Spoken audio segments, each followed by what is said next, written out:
വിശന്നവർക്കെന്ന് അപ്പം പകുത്തു നൽകാൻ എൻ കൈകളിൽ ആത്മധൈര്യം നൽകാ.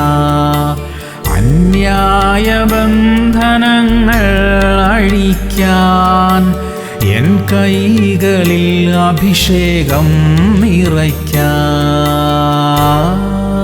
മത്തായി 25:35. എനിക്ക് വിശന്നു, നിങ്ങൾ ഭക്ഷിപ്പാൻ തന്നു, ദാഹിച്ചു, നിങ്ങൾ കുടിപ്പാൻ തന്നു. പ്രിയമുള്ളവരെ, വിശന്നവർക്ക് ഒരു നേരത്തെ ആഹാരം നൽകുന്നതിന് വലിയ പ്രതിഫലമുണ്ട്. നമ്മുടെ വിവാഹ ആഘോഷങ്ങളുടെയും ജന്മദിന ആഘോഷങ്ങളുടെയും ഒക്കെ ചിലവുകൾ പരിമിതപ്പെടുത്തി വിശന്നവർക്ക് ഒരു നേരത്തെ ആഹാരത്തിനായി അത് ചിലവാക്കാൻ കഴിഞ്ഞാൽ എത്ര നന്നായിരുന്നു. എളിയവരെ ആദരിക്കുന്നത് കർത്താവിനെ ആദരിക്കുന്നതിന് തുല്യമാണെന്ന് തിരുവചനം നമ്മെ ഓർമ്മിപ്പിക്കുന്നു. നാം ചെയ്തുകൊണ്ടിരിക്കുന്ന സൽപ്രവൃത്തികളും അതിലധികവും തുടർന്നും ചെയ്യാൻ ദൈവം നമ്മെ സഹായിക്കട്ടെ. പ്രാർത്ഥിക്കാം. സ്വർഗീയ പിതാവേ, വിശക്കുന്നവർക്ക് ആഹാരം നൽകാൻ ഞങ്ങളെ സഹായിക്കണമേ. ഞങ്ങളാൽ കഴിയുന്നത്രയും സൽപ്രവൃത്തികൾ ചെയ്യാനുള്ള കൃപ ഇനിയും ഞങ്ങൾക്ക് തരണമേ. അത് സന്തോഷത്തോടെ ചെയ്യാൻ സഹായിക്കണമേ അപ്പാ. യേശു ക്രിസ്തുവിന്റെ നാമത്തിൽ തന്നെ.